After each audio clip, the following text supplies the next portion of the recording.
আমি লজ্জিত, আমি আপনাদের কাছে ক্ষমা প্রার্থী। তবে আবার বলছি, আমি ক্ষমার থেকে বড় জিনিস হয় না, আমি সেই ক্ষমাটুকু আপনাদের কাছে ভিক্ষা চাইব। 24 ঘন্টার মধ্যে সুরবদল উত্তরপাড়ার তৃণমূল বিধায়ক কাঞ্চন মল্লিকের। নিজের মন্তব্যের জন্য ক্ষমা চাইলেন। 6 মিনিটের ভিডিওই বারবার কাঞ্চনকে বলতে শোনা গেল, আমি লজ্জিত, আমি ক্ষমা প্রার্থী। 1 সেপ্টেম্বর রবিবার হুগলির কোন্নগর শহর ও নবগ্রাম মহিলা তৃণমূলের উদ্যোগে ধর্ণা কর্মসূচি ছিল। সেখানে উপস্থিত ছিলেন কাঞ্চন মল্লিকও।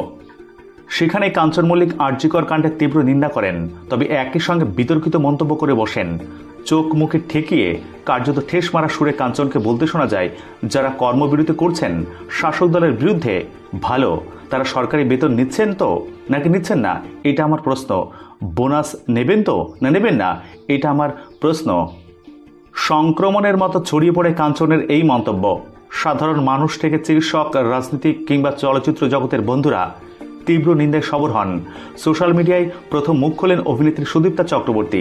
লেখেন, অনুপ্রেরণার লকারে চোখ, কান, মাথা, মনুষ্যত্ব, বুদ্ধি, বিবেচনা সব ঢুকে রেখে চাবিটা হারিয়ে ফেলেছিস, খুঁজে পেলে খবর দিস। একে একে রুদ্রনীল ঘোষ, সুজন মুখোপাধ্যায়রা, যারা দীর্ঘদিনের কাঞ্চনের সঙ্গে মঞ্চে এবং রিল জগতে কাজ করেছেন। সুজন লেখেন, মাগন রাজার পালার শো বাতিলের কথা। প্রতিবাদ আরও জোরালো হতে থাকে। এই আবহে সোমবার নিজের ফেসবুক পেজে একটি ভিডিও শেয়ার করেন কাঞ্চন। কাঞ্চন মল্লিক বলেন, গতকাল একটি ধর্ণামঞ্চে কিছু কথা বলি, যেটা অত্যন্ত সমালোচিত। প্রথমেই আমি জানাই, আমি যা বলেছি তার জন্য আমি অত্যন্ত লজ্জিত এবং দুঃখিত। আমি কোনো সাফাই গাওয়ার জন্য আজকের এই ভিডিও করছি না।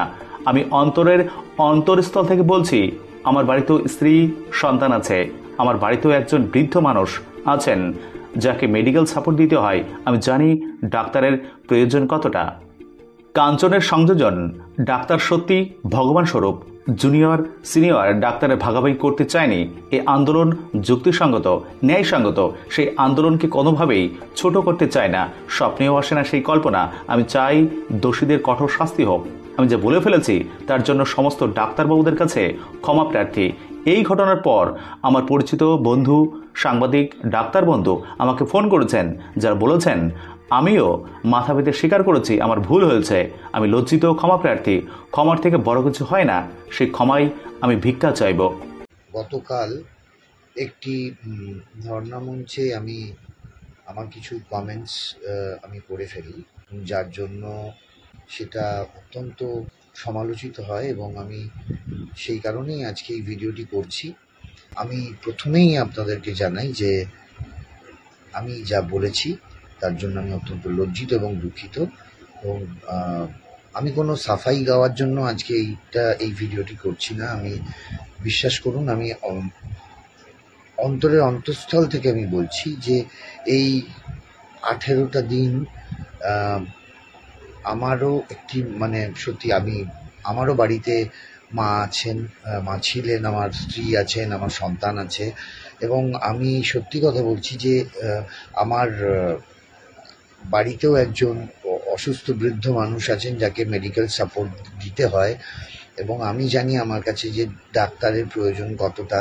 এবং বিশ্বাস করুন, আমি ডাক্তার এবং ডাক্তারি পরিষেবা, আবার বলছি যে আমার কাছে আমার বাবা অসুস্থ ছিলেন, মা অসুস্থ ছিলেন, ডাক্তার সত্যিই আমার কাছে ভগবান স্বরূপ। এবং আমি বিশ্বাস করুন, আমি অন্তরের অন্তঃস্থল থেকে বলছি, আমি জুনিয়র সিনিয়র কোনো ডাক্তারের ডিসক্রিমিনেশন করতে চাইনি। আমি জানি যে সিনিয়র ডাক্তারের কাছ থেকে শিক্ষা নিয়ে জুনিয়র ডাক্তাররা তাদের এক্সপিরিয়েন্স গ্যাদার করেন। এবং আমি সত্যি কথা বলছি যে এই আন্দোলন এবং আন্দোলনকারী তাদের যুক্তিসঙ্গত এবং ন্যায়সঙ্গত, 2000% ন্যায়সঙ্গত তাদের এই আন্দোলন। আমি তাদের আন্দোলনকে কোনোভাবে ছোট করতে চাই না, আমার স্বপ্নেও আসে না এই কল্পনা। না, আমি শুধু একজন জনপ্রতিনিধি নয়, জনপ্রতিনিধি হিসেবে বলছি না, আমি শিল্পী হিসেবে, একজন সাধারণ মানুষ হিসেবে বলছি, আমি একজন সন্তানের পিতা হিসেবে বলছি।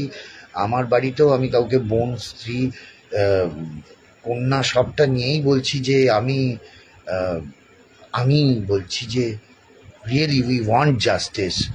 এবং আমি চাই, এবং আমি অন্তরের অন্তঃকরণ থেকে বলছি যে আমি সব সময় চাই যে দোষীদের শাস্তি হোক, কঠোরতম শাস্তি হোক, দৃষ্টান্তমূলক শাস্তি হোক।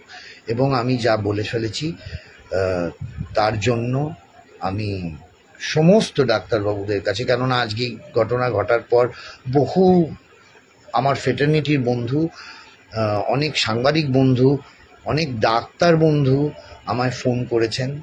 ফোন করাটাই সঙ্গত। তারা বলেছেন, আমি মাথা পেতে স্বীকার করেছি, হ্যাঁ আমার ভুল হয়েছে। আমি জানি না এর কোনো যুক্তি নেই, মানে আমি বলতে পারছি না। তবে একটাই কথা বলছি, আমি লজ্জিত। আমি আপনাদের কাছে ক্ষমা প্রার্থী। তবে আবার বলছি, আমি ক্ষমার থেকে বড় জিনিস হয় না। আমি সেই ক্ষমাটুকু আপনাদের কাছে ভিক্ষা চাইব। আমি আবার বলবো, আবার চাইবো যে চলে গেছে সেই সন্তানহারা পিতামাতা যেন সুবিচার পান, তারা যেন দেখে যেতে পারেন দোষীরা কঠোরতম শাস্তি পেয়েছে। আবার আমি ক্ষমা চাইছি। আমার এর জন্য আবার বলছি, আমি আন্দোলন এবং আন্দোলনকারীদের পূর্ণ সমর্থন জানাচ্ছি। We want justice.